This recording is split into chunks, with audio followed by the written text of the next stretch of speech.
Detajet e reja janë zbardhur lidhur me ekzekutimin e 45 vjeçarit Valter Leshi mëngjesin e së hënës në zonën e Repsit në Mirdit.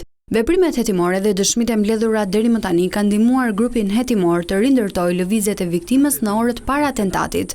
Sipas burimeve hetimore, Valter Leshi kishte dalë nga banesa e tij në Rrshen rreth orës 6 dhe së bashku me një koleg pune ishte nisur drejt kompanisë së bazaltit në Reps ku ishte i punësuar.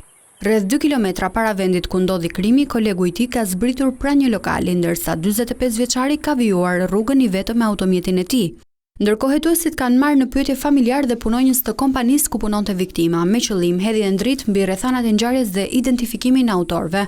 Deri më tani mendohet se krimi ka ndodhur për hakmarrje, pasi Leshi ka qenë i skeduar për vrasjen e Anton Kelit në vitin 2020 po në Rrshen.